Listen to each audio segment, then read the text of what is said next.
akan dilaksanakan secara secara luring sehingga mungkin pada saat pelaksanaan ES itu adalah pertama dan terakhir kita ketemu di semester ini, ya. Kalian masih sudah pada suka datang ke kampus tidak? Mata kuliah lain mungkin ada yang sering luring? Mata kuliah apa? SDA teori Bu Ya. sama proyek. Oh, SDA oke. sama proyek. Itu selalu luring atau kombinasi hibrid? Eh, Hybrid sih Bu. Kalau SDA praktikum biasanya kalau ada yang bisa luring, luring tapi bisa juga daring. Kalau SDA teori biasanya gimana Pak adanya? Oke, ya, oke, good. Ya, artinya aturan-aturan ketika pelaksanaan UAS nanti ya, pelaksanaan ujian akhir semester itu tolong diperhatikan. Salah satunya adalah ketika pelaksanaan kalian diwajibkan untuk menggunakan jas alma mater, ya, memakai baju yang rapi dan sopan, memakai sepatu, dan wajib menggunakan jas alma mater. Jadi jangan sampai nanti kamu nggak bisa ikut ujian gara-gara tidak bawa jas alma mater ya. Jadi itu harus, oke. Untuk pelaksanaan ujiannya kita ujian tulis seperti biasa, seperti UTS kemarin ya. Hal-hal yang diujikan adalah seputar materi yang sudah diberikan selama setengah semester ya, mulai dari UTS kemarin sampai dengan hari ini ya. Nah, komponen-komponen tugas itu juga jangan lupa. Jadi selama proses kalian mengerjakan tugas besar itu pun akan ditanyakan ya. Maksudnya akan ada pertanyaan-pertanyaan yang memang muncul dari tugas tersebut gitu. Ya. Jadi kalau UAS itu materinya mulai dari awal semester sampai dengan akhir semester ya. Jadi mencakup keseluruhan. Oke, semua materi yang sudah diberikan itu tolong dibaca kembali ya. Karena pasti akan ada bedanya ya ketika ujian tutup buku dilaksanakan secara online dengan ujian tutup buku dilaksanakan secara luring ya. Ada pengawas di situ ya. Jadi otomatis kalian mungkin membutuhkan dibaca ulang materi-materi yang sudah diberikan. Ya. Nah, sampai minggu kemarin kita sudah membahas tentang bagaimana mendesain sebuah grafik user interface ya. Dan Anda juga diminta untuk mencoba menganalisa aplikasi yang umum ya. Saya sudah lihat tugasnya macam-macam. Kalian coba analisa ya. Yang diminta salah satunya adalah kalian coba lihat bagaimana unsur komunikasi dari aplikasi yang dibangun. Itu salah satunya ya. Karena apa? Ketika kita membangun sebuah aplikasi, otomatis yang berkomunikasi antara aplikasi dengan user itu adalah tampilan. Ya, itu adalah tampilan. Kalau tampilannya udah jelimet, warnanya udah nggak enak, kutu hurufnya kecil-kecil, ya, kemudian penggunaan gambarnya juga tidak nyaman di mata, tentu aja mungkin itu akan mengakibatkan kita sebagai user jadi malas untuk pakai aplikasi tersebut, ya. Nah, untuk itu saya pengen satu atau dua kelompok untuk sharing pekerjaannya kemarin, ya, terkait dengan unsur-unsur komunikasi visual yang tercapture pada saat mengerjakan tugas analisa aplikasi tersebut. Ya, boleh volunteer aja. Siapa yang mau sharing?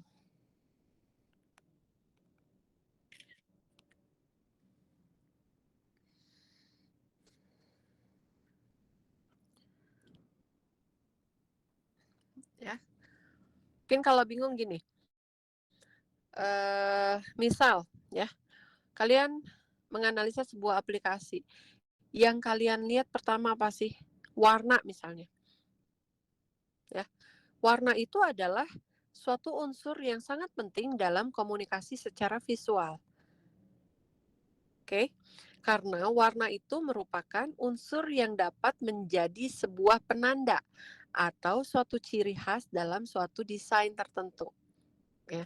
Maka kenapa kalau kita lihat e-commerce saja misalnya, ya. Begitu lihat orange, oh orang udah tahu, oh orange itu adalah Shopee. Hijau, oh adalah Tokopedia. Merah, oh Beli-Beli atau JDID dan seterusnya ya. Jadi icon warna tertentu, penggunaan warna tertentu itu akan menjadi ciri nantinya. Ya. Dan itu akan memudahkan kita sebagai pengguna untuk mencirikan gitu ya, menandai gitu aplikasi yang kita pakai. Oke. Yang berikutnya adalah format ya. Format apa? Format objek. Format objeknya seperti apa? Penyajian tampilannya bagaimana? Ya. Blok untuk tampilannya seperti apa? Tampilan utama itu dibagi menjadi beberapa bagian, menjadi beberapa blok apa saja gitu. Nah, ya. Sebagai contoh gini, saya mau compare antara Tokopedia dengan Shopee misalnya gitu ya. Ini kita tidak bermaksud untuk iklan ya, tidak bermaksud untuk iklan. Kita sedang ngebahas tentang user experience ya. Saya sebagai user dari kedua aplikasi e-commerce tersebut ingin menyampaikan experience saya menggunakan aplikasi tersebut ya. Nah, untuk saya kurang nyaman untuk bertransaksi di Shopee. Saya kurang nyaman. Kenapa? Karena pengelompokan barangnya itu kayaknya nggak dia tidak berhasil untuk memprofile saya gitu. Dia tidak berhasil untuk memprofile saya karena di halaman utamanya itu saya ditampilkan barang-barang yang bukan preference saya gitu, bukan kesukaan-kesukaan saya gitu. Berbeda dengan Tokopedia. Kalau Tokopedia ketika saya masuk ke halaman home, ketika saya buka Tokopedianya, Tokopedia itu sudah berhasil untuk memprofil saya sebagai user. Sehingga tampilan-tampilan barang yang ada di halaman depan itu adalah barang-barang yang memang saya cari gitu. Entah itu saya cari dari Google atau mungkin saya sempat cari di halaman Tokopedia tersebut gitu. Dan disajikannya juga enak ya, deskripsinya juga jelas. Ya, ketika saya mau masukkan ke keranjang juga gampang gitu. Nah, itu adalah user experience yang saya alami gitu ya sebagai pengguna dari aplikasi e-commerce Tokopedia dan Shopee. Ya, jadi bagaimana format dari tampilan itu berpengaruh terhadap kesukaan ya, sehingga kalau saya mau diminta untuk ngerating antara Tokopedia dengan Shopee, saya tentu akan ngerating Tokopedia lebih tinggi daripada Shopee gitu ya. Nah, kemudian unsur-unsur lain seperti apa? Seperti tata letak gitu. Tata letak ya. Kemudian penggunaan icon, penggunaan animasi ya. Kemudian penggunaan bahasa ya. Itu semua adalah sebagai sarana identifikasi dan sarana informasi. Sehingga sedemikian rupa kita sebagai developer nanti itu memang harus memberikan tampilan-tampilan yang eye-catchy gitu ya.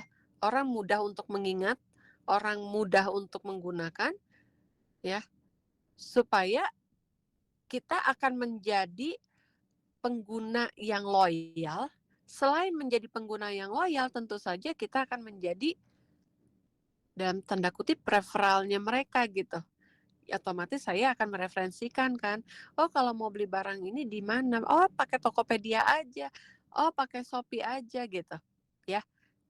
jadinya jadi agentnya gitu ya. Tanpa kita sadari kita mempromosikan gitu. Nah, itu adalah contohnya ya. Jadi saya minta 1 atau 2 kelompok untuk memberikan user experience-nya mungkin ya, user experience-nya serta analisa secara visual, secara komunikasi visual dari tugas yang kemarin sudah dikerjakan. Siapa yang mau menyampaikan? Di sini tidak ada benar atau salah ya, karena tujuannya adalah kita sharing. Experience kamu tidak mesti menjadi sama dengan experience saya gitu ya.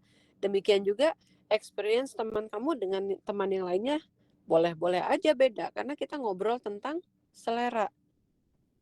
Ya, profil tiap-tiap orang itu unik. Sehingga preferensinya juga berbeda. Jadi it's okay. Nggak perlu takut, oh takut salah, takut apa, enggak. Boleh? Siapa yang kelompok yang menganalisa aplikasi ticketing? Kelompok berapa?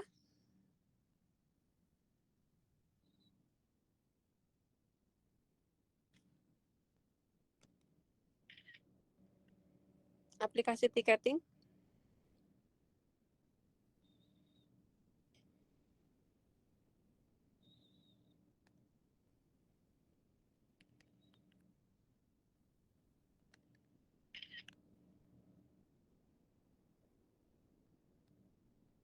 Hilman, saya bisa dibantu untuk cek ke tugas-tugas teman-temannya.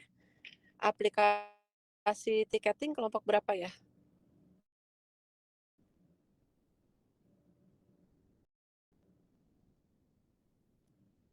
Cek dulu listnya, Bu.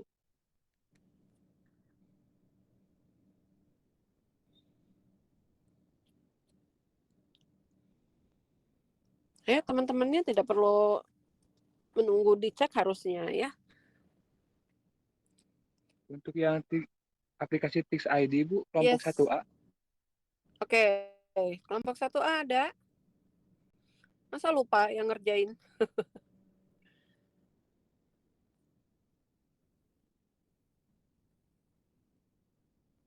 Satu A ada.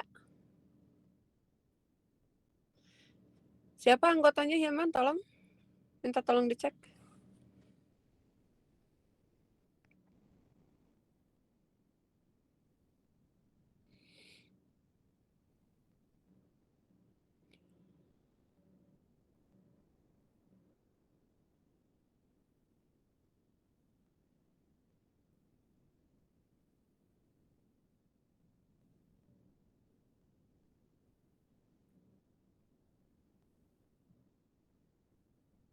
Ada, Bu. Kemana aja? Maaf. Ayo, gimana?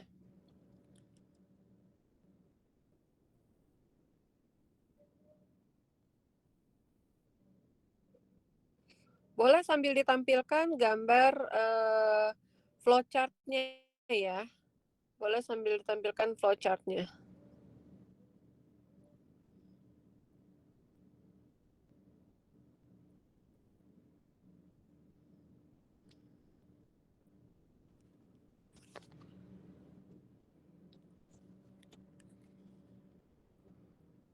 Sebentar, Bu.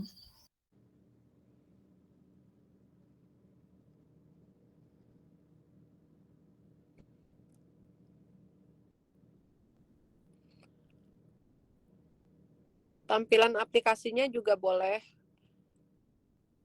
ditampilkan sehingga kita bisa sama-sama lihat ya.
setelah kelompok ini saya minta untuk disiapkan kelompok yang mengerjakan Wattpad ya.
Dijelasin alurnya Bu dari awal mulai ini. Enggak, tadi pertanyaan saya apa? Kan kamu ketika menganalisa itu kan pasti mencoba ya, mencoba. Nah, yang ingin kita tahu adalah bagaimana user experience kamu menggunakan aplikasi tersebut dan komunikasi visualnya seperti apa gitu. Komunikasi visual yang kamu alami dalam menggunakan aplikasi tersebut seperti apa? Misal, oh ini aplikasinya alurnya rumit. Nah, kalau alurnya rumit berarti kamu harus ceritakan tentang alur proses menggunakan aplikasinya. Ya, atau tampilannya seperti apa gitu. Penggunaan warnanya kurang enak atau gimana. Ya boleh apapun karena yang diminta kan di sini adalah user experience-nya kamu gitu. Tentu aja testimoninya bisa berbeda-beda gitu. Kalau dari saya sendiri, penggunaan Tix ID ini tidak terlalu sulit ya Bu, karena untuk loginnya juga kita cuma perlu nomor telepon sama nama aja. Nanti baru dikirim kayak PIN-nya gitu. Terus untuk pembelian tiketnya juga itu cukup mudah, soalnya hanya perlu milih daerah atau kota kita yang kita mau, terus pilih bioskopnya mau kemana gitu. Terus langsung bisa pilih mau pesan di hari apa dan jam berapa. Terus untuk tampilannya ini juga enak dilihat gitu. Soalnya di sini ada keterangan atau informasi tentang filmnya juga, terus film apa yang sedang tayangnya, terus yang akan datangnya apa, terus ada berita-berita juga tentang film-filmnya. Mungkin dari saya cukup segitu. Yang lain ada yang mau nambahin? Oke, saya bisa minta tolong sambil ditampilkan screenshot si aplikasinya nggak? Screenshot.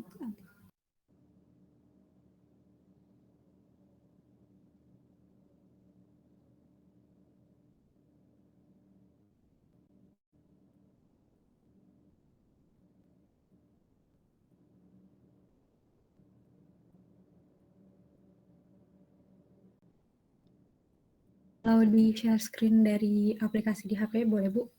Langsung di aplikasinya gitu. Kamu nggak sempat nge-screenshot?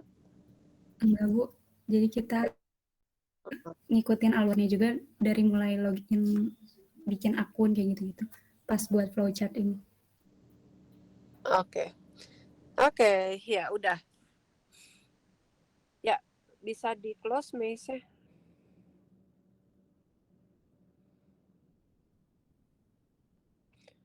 Baik, kita coba lihat untuk kelompok yang mengerjakan Wattpad. Wattpad itu Jeremia. Ada Bu, ada. Iya, Jeremia, Zahra, Naufal, sama Fajar ya.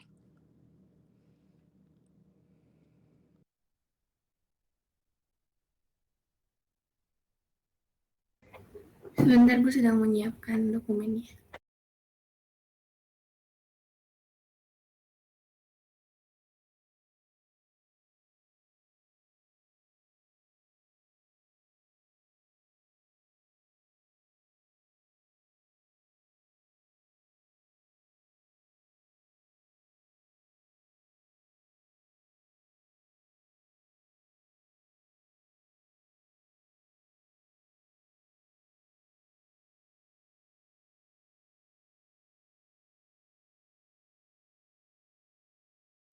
Izin share screen ya, Bu.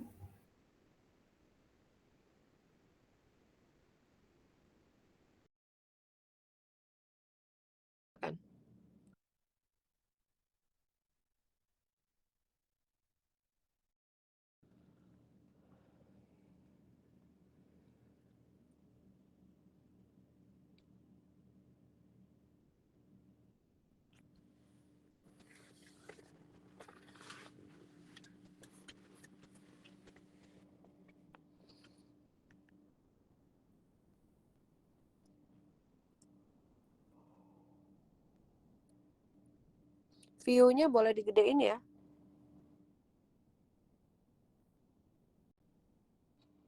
Nah, gitu. Mantap. Oke, silakan ceritakan, Zahra. Baik. Tuh. Jadi di sini ada algoritma aplikasi Wattpad terlebih dahulu, dijelasin dari mulai kita mulai proses penginstalan aplikasi. Nah, ini bakal dijelasin sama Naufal Ardana. Boleh Naufal dijelasin?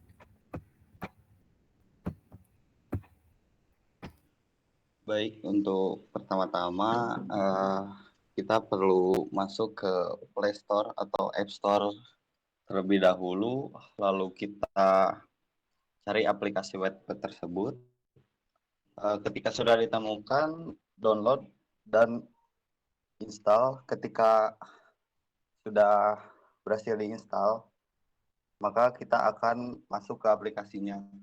Di aplikasi awal Sebentar, untuk saya kepo. pertama, Kamu kenapa milih aplikasinya Wattpad?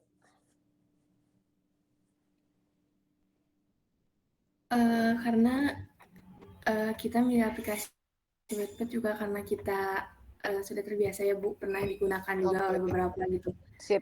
Sehingga dimengerti gitu proses penggunaan dan alur aplikasinya. Ya, good. Ya. Jadi memang pengguna lama ya. Pengguna lama dan mungkin punya user experience yang cukup baik sehingga kamu masih menggunakan sampai saat ini kan?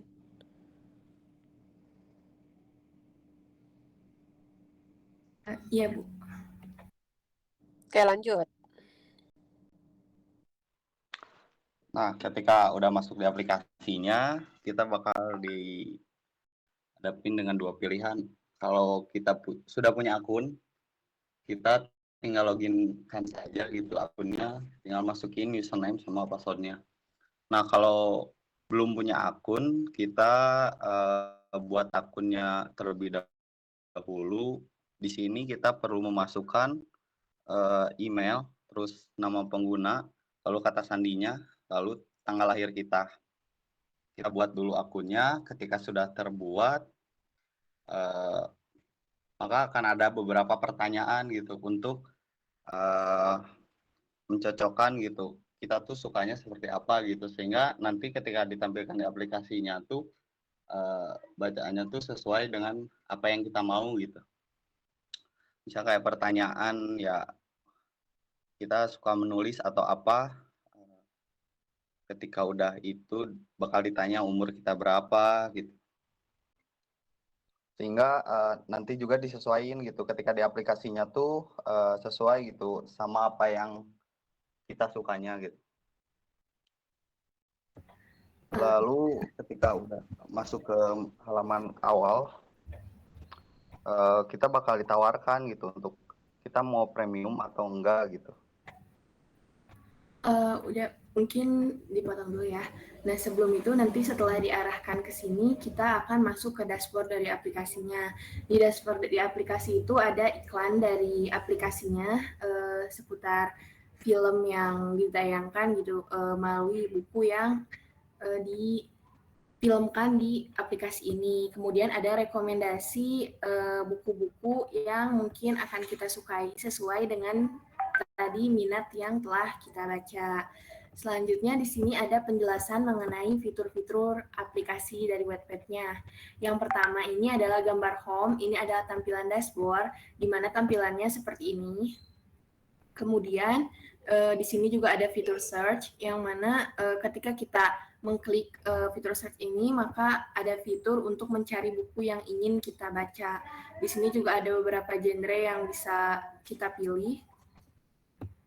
Kemudian ada gambar tumpukan buku atau perpustakaan. Ini adalah fitur untuk menyimpan daftar bacaan yang akan kita baca atau sedang kita baca. Nah, ini ada contoh beberapa buku yang telah dipilih untuk dibaca. Kemudian gambar icon pensil digunakan untuk membuat cerita baru. Jadi jika kita tertarik bergabung di aplikasi Wattpad menjadi seorang penulis, nah di sini juga kita bisa mengarang cerita kita sendiri. Nah, terus selanjutnya ada icon lonceng atau pemberitahuan seputar informasi-informasi terbaru yang diupdate di Wattpad kita. Selain itu juga ada pilihan pesan. Nah, di sini tuh pesannya sama kayak fitur chat. Jadi kita bisa chat sama followers kita atau sama pembaca dari buku yang kita buat di sini, di fitur ini. Nah, kemudian fitur-fitur Wattpad ketika kita membaca buku. Yang pertama ini tentunya kita klik untuk menambahkan buku ke perpustakaan. Tentunya yang pertama kita klik buku yang ingin kita tambahkan ke perpustakaan.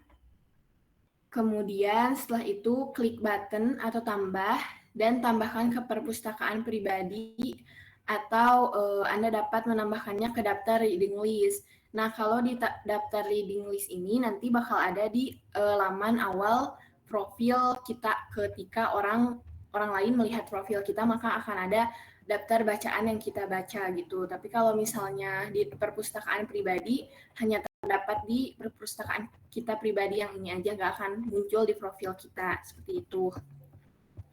Kemudian di sini ada fitur untuk mengedit tampilan buku ketika kita sedang membaca.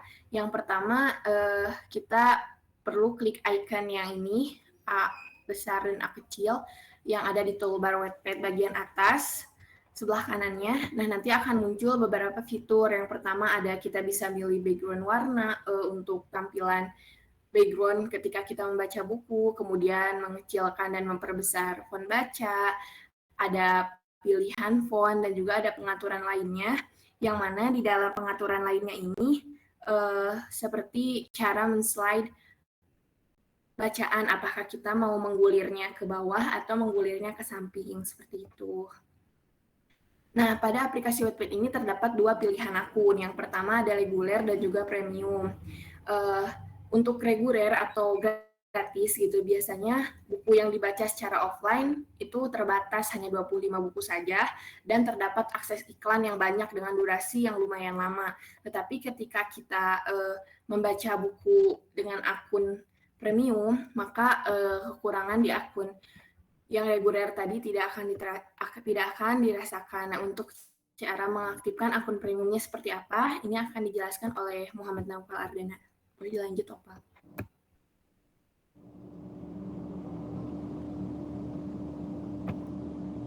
Baik ya. Untuk mengaktifkan akun premiumnya tuh kita klik button yang coba premium. Ntar bakal ada 3 pilihan, yaitu untuk 1 bulan, 1 tahun, atau 6 bulan. Lalu kita pilih untuk salah satunya. Di sini kita mencoba untuk 1 bulan. Ketika sudah diklik, lalu akan muncul informasi pembayaran dari Google Play-nya.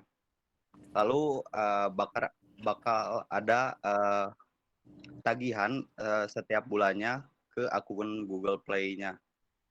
Kita bisa membayar di sini bisa dengan pulsa atau GoPay dan pembayaran lainnya. Di sini coba dengan GoPay. Lalu ketika sudah pembayaran akan ditagihkan untuk bulan depannya, nggak langsung dibayarkan sekarang gitu. Jadi bakal ada tagihan setiap bulannya. Lalu ketika sudah beres pembayaran, maka akunnya sudah premium dan bisa mendapatkan bacaan buku yang lebih banyak dan tidak ada durasi iklannya. Mungkin lanjut oleh teman saya.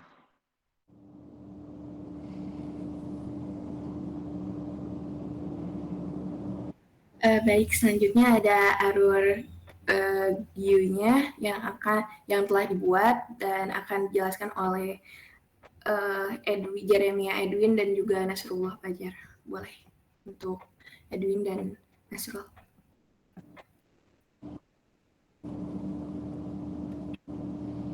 Ya baik. Sesuai dengan yang ada di GUI-nya ya, yang ada di screenshot dan algoritma deskriptif di atas. Kita tuh memulainya dari buka aplikasi Play Store, sudah tentu saja gitu, karena tapi ini tergantung dengan device apa yang kita gunakan. Misalnya kita pakai ekosistem Apple, mungkin ke App Store atau yang lainnya gitu. Yang kedua itu cari aplikasi Wattpad pada Play Store. Nah ini tuh karena kita gak semua Wattpad, gak semua orang gitu kan rekomendasi aplikasi di Play Store-nya bakal ketemu Wattpad. Jadi dengan kita secara general aja kita suruh cari aplikasi Wattpad-nya pada Play Store gitu. Nah di situ tuh ada download aplikasi Wattpad dan install gitu ya. Nah karena proses instalasi dan download itu kan satu paket kalau dalam Play Store gitu. Jadi nggak usah download dulu langsung install karena bakal langsung terinstall. Nah, langsung selanjutnya tuh buka aplikasi Wattpad. Nah, nanti di buka aplikasi Wattpad tuh ada dua decision. Nah, dua decision itu kita udah punya akun atau belum. Nah, kalau kita sudah punya akun, mungkin sebelumnya kita udah pernah pakai atau di platform lainnya gitu, di Wattpad web kita udah pernah pakai gitu kan, pasti udah punya akun gitu. Nah, kita bisa langsung login aja gitu, input username dan password kita. Tapi misalkan tapi kalau misalkan kita belum punya akun gitu, baru pertama kali, atau akun kita yang dulunya udah nggak tahu kemana, ya kita bisa pilih registrasi dengan mengklik yang tadi belum punya akun yang di GUI-nya. Di sini itu ada input datanya juga secara experience saya tidak membuat ambigu gitu, karena formnya itu sudah diberikan penjelasan gitu. Ini untuk form apa, dan penjelasannya pun sangat sederhana dan mudah dimengerti. Misalnya email, ya udah kita masukin email, nama pengguna, kata sandi, dan tanggal lahir. Nah, sama dengan setelah itu kita bakal langsung ke form loginnya lagi, dan kita akan input username dan password lagi gitu. Terus selanjutnya boleh digedein lagi ya.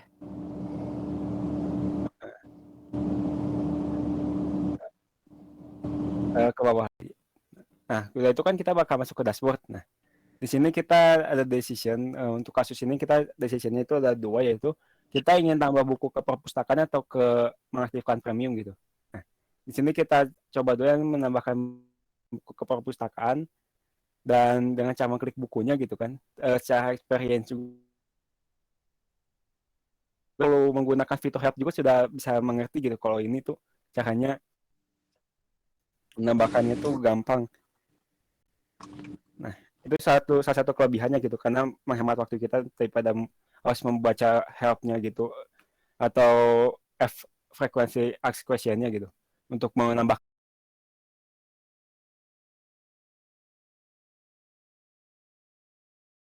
Lanjut di perpustakaannya kita bisa tuh gitu bawah lagi aja. Nah, kalau kita tambah perpustakaan, nah kita di perpustakaan buku nih, di tampilan perpustakaan buku, dan di tampilan perpustakaan bukunya pun sangat minimalis gitu, nggak terlalu neko-neko, nggak terlalu banyak informasi yang tidak penting gitu. Ya udah ada cover bukunya, progres pembacaan kita, dan judul bukunya gitu, apakah buku ini sudah selesai dibaca atau belum. Nah, sangat sederhana, user experience juga bagus di saya gitu, dan dengan kombinasi warna yang pas, ini memberikan saya suatu rasa untuk ingin baca gitu. Nah, untuk itu, nah di sini kita pilih buku. Nah, kan kalau kita baca buku kan belum tentu kita punya customisasi bacaan yang pas gitu untuk kita sadar fault gitu. Mungkin kita nggak suka dengan fontnya yang kayak gini, atau dengan ukurannya yang terlalu kecil atau terlalu besar. Nah, jadi kita bisa melakukan customisasi di situ dengan klik icon yang bertuliskan AA gitu, huruf A besar dan A kecil. Nah, ini tuh icon seperti itu sebenarnya udah banyak dilihat di aplikasi lain untuk menggambarkan sebuah customisasi gitu, dalam customisasi teks dalam sebuah aplikasi. Jadi sepertinya orang juga bisa memahami gitu kalau A itu untuk customisasi teks gitu, karena di beberapa aplikasi juga selalu diterapkan icon seperti ini. Nah, untuk selanjutnya itu ada pilihan customisasinya gitu, mulai dari warna backgroundnya, ukuran hurufnya, dan jenis fontnya, bahkan ada pengaturan lainnya gitu. Jadi user bisa bisa makin leluasa untuk melakukan kustomisasi dan bisa mengkonfigurasikan tampilan sesuai seleranya gitu agar menambahkan daya tarik membacanya lebih lagi. Jika sudah apakah user ingin melanjutkan kustomisasi atau enggak itu tergantung user. Jika tidak, kita kembali lagi ke halaman home gitu, ke perpustakaan dan melakukan alur yang sama sehingga ke alur akhir. Atau enggak jika kita misalnya nggak mau membaca buku, ada decision ke mengaktifkan premium, kita udah pernah pakai gitu dan ingin aktifkan premium. Nah itu bisa alurnya akan dijelaskan oleh rekan saya, itu Nasro. Silakan.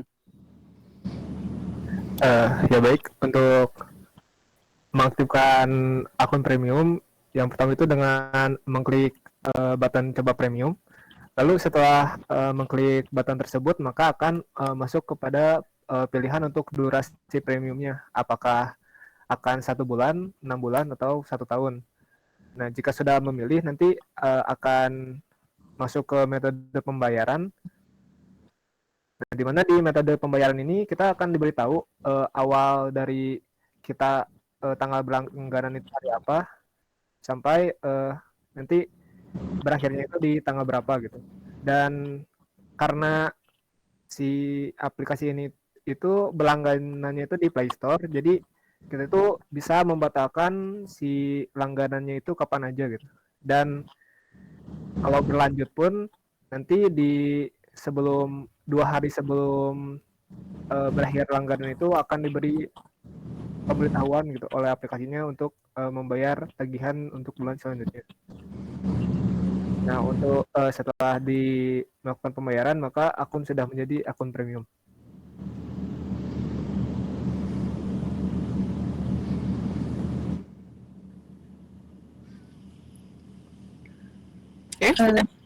Ya Bu, sudah selesai. Iya, good ya. Ya, jadi gitu ya. Ketika kita melakukan analisa itu, kita memang pasti akan merasakan experience tertentu ya. Kayak tadi Jeremia menyampaikan bahwa enak gitu pakai aplikasinya gitu, mudah gitu ya. Jadi nggak terlalu susah, nggak terlalu jelimet kayak gitu ya. Nah, experience itu sebenarnya yang secara khusus itu dipelajari ya. Kalau bidang kita itu di seorang desainer aplikasi. Jadi pengalaman-pengalaman positif yang dicari gitu, supaya memang mau orang pakai, supaya orang nyaman pakainya, gitu ya. So intinya sebetulnya kita itu harus membuat apa yang ingin disampaikan sama si aplikasi ya, sama sebuah sistem itu bisa tersampaikan dengan baik tanpa adanya noise ya. Kita kembali ke materi di awal sekali bahwa kesuksesan sebuah komunikasi antara seorang komunikator dengan komunikan atau receiver itu adalah dengan menggunakan channel yang baik dan noise yang sudah diminimalisir. Nah, noise pun mungkin muncul ketika kita berinteraksi melalui tampilan komunikasi. Pasti tetap ada noise. Ya, noise-nya bisa macam-macam, bisa sangat banyak gitu. Ya, mulai dari penggunaan notasi yang mungkin membingungkan gitu ya, atau alurnya, atau warnanya gitu ya. Nah, hal-hal seperti itu yang akan menjadi noise. Nah, sampai situ ada pertanyaan?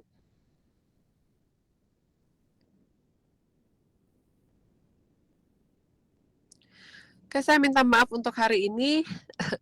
Kalau biasanya saya telat mulai gitu ya. Nah, kalau sekarang karena saya ada kegiatan yang tidak bisa ditinggal, sehingga waktunya dimulai tepat waktu, tapi saya tidak bisa mengisi perkuliahan sampai dengan waktu perkuliahan berakhir. Tapi saya akan berikan tugas kepada kalian untuk melengkapi, untuk yang belum lengkap ya. Tugasnya kemarin memang sampai dengan membuat gambar saja ya, sampai dengan membuat flowchart. Tapi ternyata setelah saya cek ada juga yang sudah membuat laporan, padahal buat laporan itu tugas untuk hari ini gitu ya. Tapi ya tidak apa-apa, terima kasih kepada kelompoknya Jeremia tadi ya, karena sudah one step ahead ya, sudah membuat tugasnya satu langkah lebih maju ya. Gambar flowchart dulu gitu. So, ada pertanyaan dari kalian semua?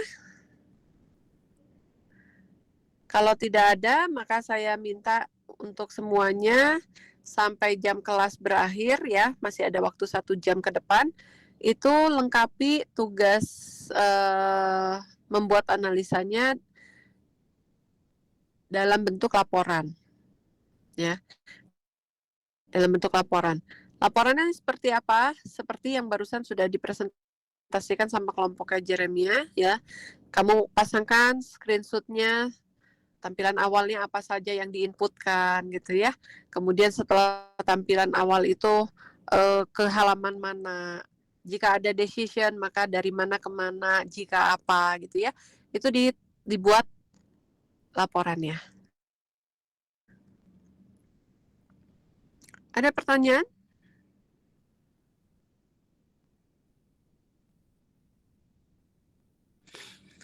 Ya, nanti untuk EAS lebih kurang pertanyaan-pertanyaan yang muncul ya akan seperti sesuatu yang kita bahas ya, yang kita bahas di kelas. Misal ya, noise apa saja yang mungkin muncul dalam tampilan komunikasi aplikasi. Nah, identifikasi tadi barusan sudah disebutkan ya, yang mungkin muncul ya, yang membuat kita sebagai user itu menjadi terganggu gitu kan. Kalau noise kan ngeganggu ya, noise itu kan ribut ya, mengganggu gitu, membuat orang ke distract gitu ya. Nah, itu apa saja yang mungkin muncul gitu, itu salah satu contohnya. Atau juga dari materi-materi yang sudah diberikan dalam bentuk PowerPoint ya. Makanya kenapa tadi saya minta PowerPoint-nya dibaca ulang ya, karena PowerPoint yang akan diujikan itu mulai dari awal sampai dengan yang terakhir gitu, yang user interface.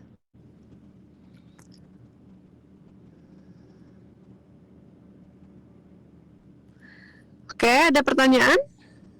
Sebelum saya minta kalian melanjutkan untuk membuat laporan, laporannya dikumpulkannya nanti pada saat UAS ya.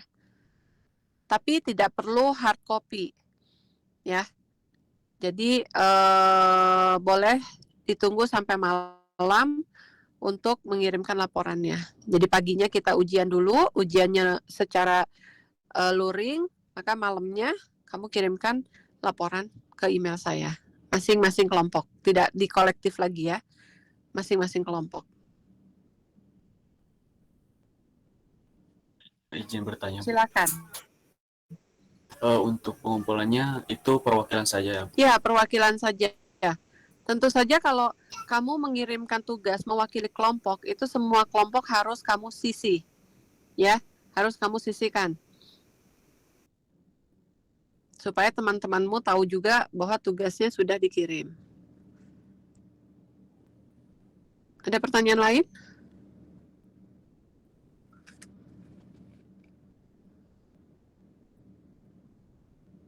Dikirimnya lewat email, Bu? Iya, betul. Baik, terima kasih. Yang lain, ada pertanyaan lain?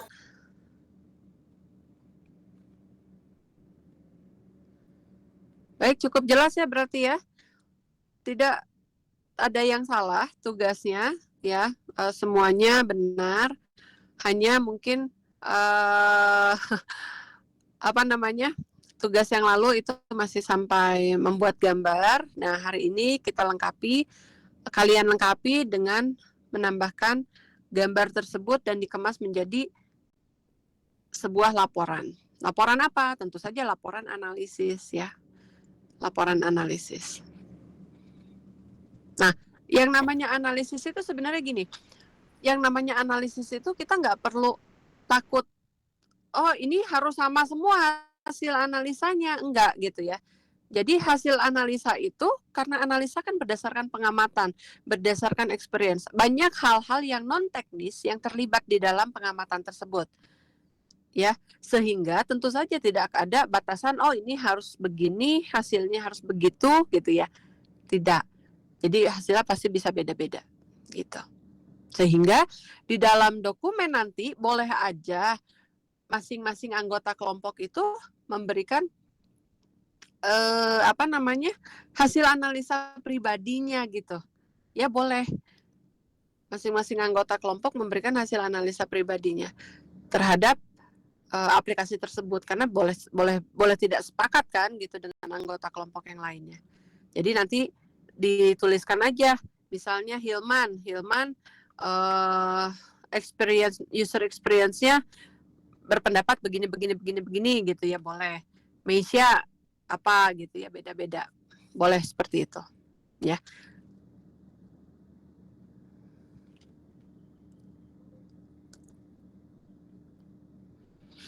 Oke.